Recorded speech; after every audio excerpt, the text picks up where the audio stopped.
Hey guys, welcome to my channel. My name is Tochi. You guys are welcome to today's video. Today's video is a very important one and I want you guys to pay attention. In fact, share this video if you have to. If you're an immigrant in the UK, immigrants anywhere in the world, you need to watch this video because it is loaded. Okay, today we'll be talking about buying a house in the UK. Now this video is very important to me because my guest just bought a very big house in the UK, a 6-bed house, and this is something that we don't see very often, right? When I was watching that video, I was smiling to myself and I'm like, wow, I really want to achieve this, something like this. And I would like to bring her here to come and share how they were able to do that, how they were able to buy the house. And I'm sure this is not even her first house in the UK, right? But she did it. And I know that if she could do it, anybody can do it. So I want her to come and share with us so that everybody who is interested in something like this can take something home. So I'm going to bring her. She's not new to this channel. She's a dear friend of mine. I'm going to bring her in right now and then get started. Hello, our beautiful guest. Welcome to today's video. Kindly introduce yourself. Thank you, Toshi. Thank you very much for having me again and again. I think this is my third or fourth time on your channel. So thank you very much. Hello to everyone who's watching this video. My name is Sarika. I run a YouTube channel like Toshi, and the name of my channel is Your Knowledge Buddy.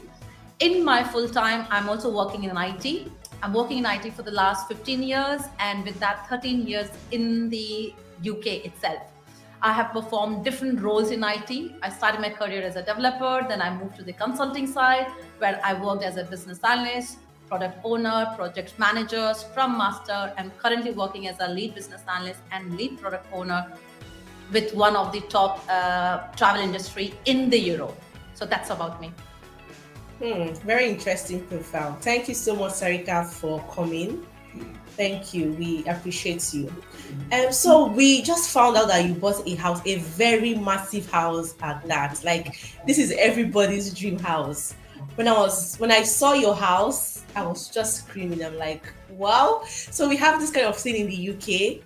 And, people keep saying that just small houses in the UK, there's a limit to what you can do, in terms of house and all that. But when I saw yours, I just knew that, see, everything is possible. It's just about your money, right? Yeah. So, yeah. Congratulations once again. Thank you very much. Congratulations. That's a very beautiful house. I can't wait for you to give us the updates when you're finished the decoration and everything. You should come and see us in summer, definitely. We are still kind of settling down. There's a lot of bits which is still incomplete. We're still putting our wardrobe, our kitchen, but definitely it will be ready in, say, 2 months' time. You should come and visit us, Toshi. Right. Okay, so just a bit curious, is this your first house in the UK? No, this is my second house. The first house which we bought was a 3-bedroom semi-detached house, and this is a 6-bedroom detached house that we have bought now. So yes, this is our second house, not first house. Wow, now I'm impressed. Now I'm like, okay, I'm going to do this. For my next house, I'm going to target to get something like this. Now, how are you able to achieve all this, getting your first house and then buying your second house and even a bigger house? How are you able to achieve all this? I believe all this comes with a planning.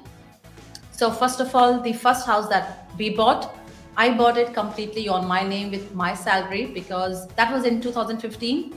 My husband was new to this country and he was struggling to find the right job.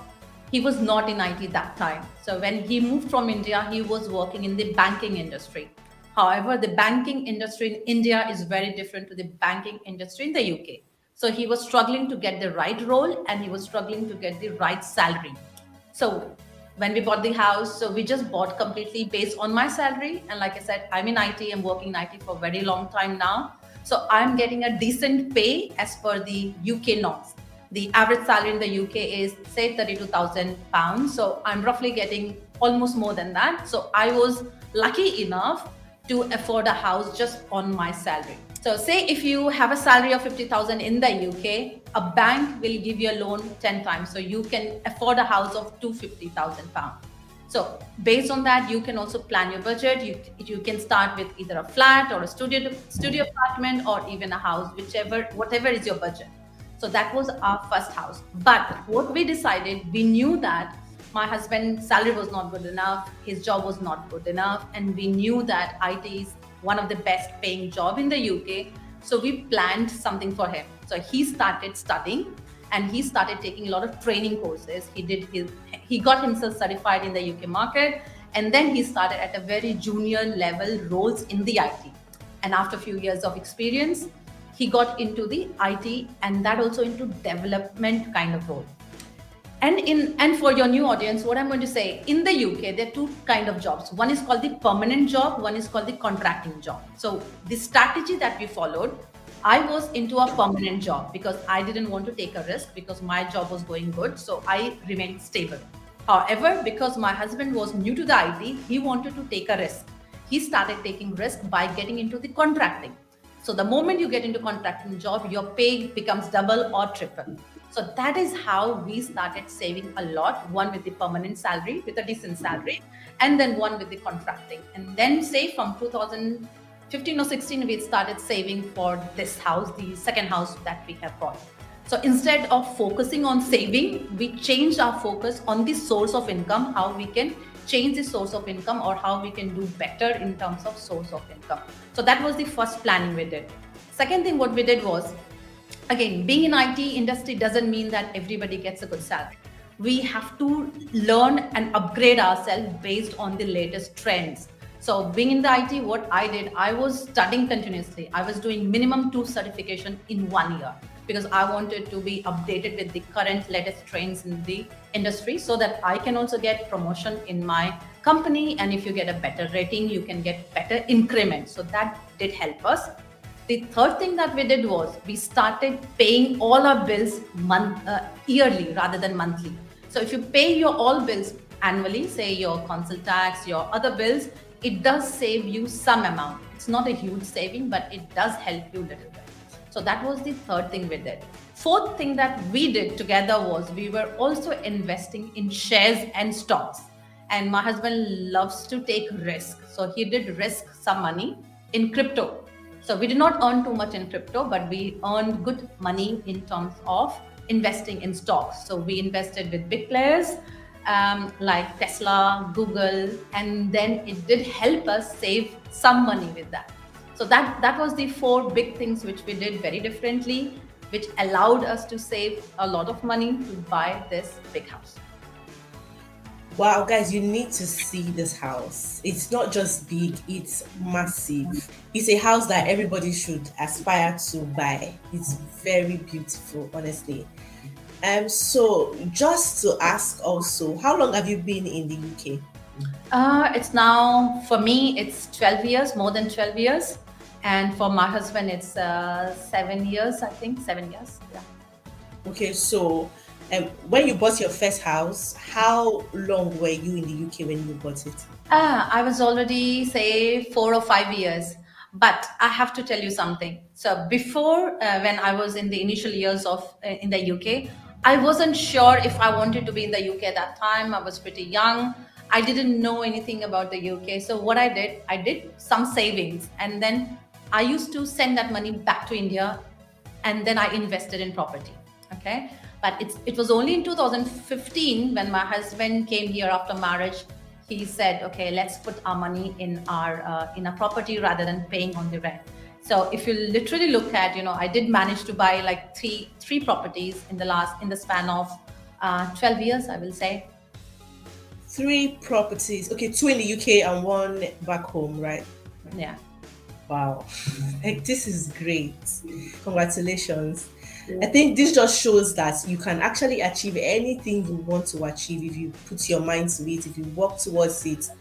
Honestly, I'm inspired. So thank you so much, Sarika, for being an inspiration to everyone, to immigrants in the UK, and just letting us know that we can actually be anything we want to be, do anything we want to do, and get the best out of life. So thank you so much. Thank you. But yeah, let's now talk about money. This is the very important one. How much did you buy your house? So the first house we bought was for 285K. It was in 2015, by the way, and that was the cost of 3-bedroom semi-detached house. The new house that we bought, which is a 6-bedroom bungalow, so this we bought for 450K. However, we had put another 200K on top of it because we had extended that for another 6 meter. So that did cost us a lot of money Yeah. because So we had for the four, you said 480, for 50,000 four pounds. fifty. Yeah. Do you pay everything cash? No, we don't have to pay everything in cash. So it depends on your credit score. So if your rating is really high or like excellent, you can pay just 10% deposit. If your rating is good enough, you can pay 15%. And if your rating is poor, then you have to pay a little bit more. So this time our rating was excellent. However, we had a little bit more saving. So we wanted to put more money in. We had put 15% of our deposit because we wanted some rebate in terms of the interest rate. So the mortgage advisor told us, if you put more money, we can give you a better rate in terms of the mortgage. So we did invest 15% deposit.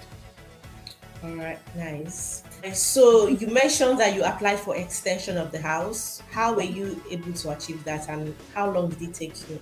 Okay, so for the process in the UK is whenever you have to get your house extended, you need to apply online in your local council. So whichever area you are, if you just Google, local council of your area, go to their website, permission for extension. You just need to fill online form. So basically what happens, the council, before they give you permission, they want to be sure that your neighbors are not objecting about the extension of your house. For example, say one of my neighbor don't like the idea of extension because say it's blocking their view. It can be any view. Or the other neighbor can say, hey, it's blocking my view or blocking my son's view because I will not get any sunlight. So they can come up with anything to object.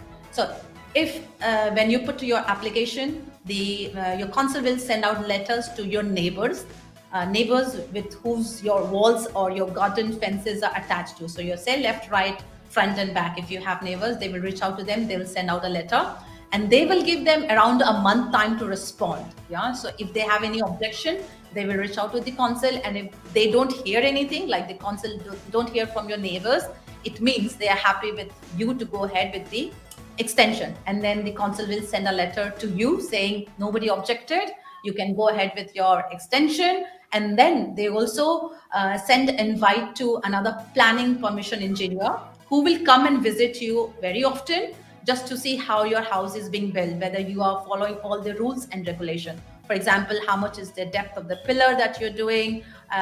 Is there enough insulation in the house? Or when you do like underfloor heating, are you following all the norms and the regulations which are as part of the UK? So that's the process. Luckily for us, there was no objection from any of our neighbors and it went ahead with the plan. So the whole process of for them sending letter, you submit the application, they coming and doing a visit, it takes around 6 weeks. So make sure you include that in your planning around 6 weeks time. Yeah, so how much did this whole process cost? Oh, it did cost us a lot of money. Like I said, we have already put like 200K on top of what we bought. And the labor is expensive in this country. The cost of everything has gone up. If we were building this house, say 2 years before, we would have spent, say, 150,000. But now, because of high inflation, labor cost, and the cost of the materials and everything that we use, it has gone up. So we almost paid £50,000 more as compared to what we would have done before. So you need to take all that in account for sure. Yeah. No, you guys have done so well for yourselves. This is good. So my husband, he was the interior designer. He was the one who designed everything. He is such a big fan of YouTube. He learned so much through YouTube. In fact, underfloor heating as well. He tried to read about it to understand why should we do it, whether it's beneficial or not, and the extension at the top, how to get the Lalton done, everything he did. The big tiles. Generally, you will not see big tiles in the UK's house, so we have to specially order that from outside. So there were a lot of research involved in building this house, and the whole credit goes to my husband. Wow, that's huge. That's a huge one. So guys, you see, YouTube, you can get anything, any information at all you want from YouTube. Okay, guys. So thank you so much, Sarika. And this is really inspiring. Like, I'm motivated. I need to double my hustle, right? Maybe I should even go into IT. I think I need to take this my IT plan serious because I right think, now, yeah, when my husband can move from a banking industry to IT industry, I think anyone can. And people think you need to have a bachelor's degree or a computer degree to get started with IT, which is such a myth. You can start with IT without any even degree. UK is not a degree based market, it's experience based market. Just get some experience or start your training, get yourself certified. You can get started with IT and you will never regret. Anyone can start with IT. This is what I'm going to say. yeah, that's true. So, Sarika, you mentioned you have 3 properties already. Are you going to buy more properties? I just want to know. Personally, I don't want to, but I don't know what my husband thinks or what he plans. I think I'm already tired. I don't want any more property. I think I'm done. I want to enjoy more life rather than investing more money in property. But let's see what my husband does. I don't know. He's a more of a business minded person, so he thinks better than me. So I'm going to rely on his expertise. All right, that's fair enough. That makes sense. So, what is your advice to other immigrants out there, both those that are new, both those that are old, everybody? What's your advice for us? I'm going to say a couple of things. So first of all, when I moved to the UK, I was living in a shared apartment. Yeah, I was sharing kitchen, I was sharing a bathroom with my other friends. So I started with a shared apartment, and now you can see I moved to a big house. So if I can do it, you can also do it. What I did was of course, I had put a lot of effort in improving my skills. Just being in IT is also not enough. You need to understand the latest trends, technologies, and you have to get yourself certified. UK is a certified market. Make sure you get yourself certified, whichever industry you are. No industry is small or big. Identify the right industry and the right skill set for yourself and try to improve yourself every time. So that is the biggest thing. Second thing which I'm going to say is, instead of paying rent, I think you guys should start a small house. At least get a small house, however big or small, doesn't matter. Just buy a house. It can be a flat, it can be a studio apartment, it can be a 2 bedroom, 3 bedroom, or even 6 or 10, whatever you can afford. Start your journey now, because I think I wasted my initial 5 years because there was nobody to guide me. I didn't decide that time whether I want to be here or in India. So I wasn't doing the right kind of saving. I did not plan enough. I think if you guys are new or not even new, if you can afford something, even a small house, just do it now. It's better to pay your mortgage rather than paying someone else's mortgage, because rent is also not cheap, and you will never regret once you invest in property. And you can anytime sell the property if you're not happy about it or if you're leaving the country, but it is a good investment. I started very late. You can start early. That's all from my side. Mm, wow. Thank you so much. Thank you very much. I appreciate. Thank you. Thank you, Toshi. Thank you for inviting me, and all the best to you. Can't see to invite you to my place in the summer. Sure, I'm looking forward to that. So thank you so much, guys, for watching today's video. I hope you've taken something home, because me, I've taken something and I'm so motivated. So thank you guys for watching, and I'll see you guys in my next one. Bye.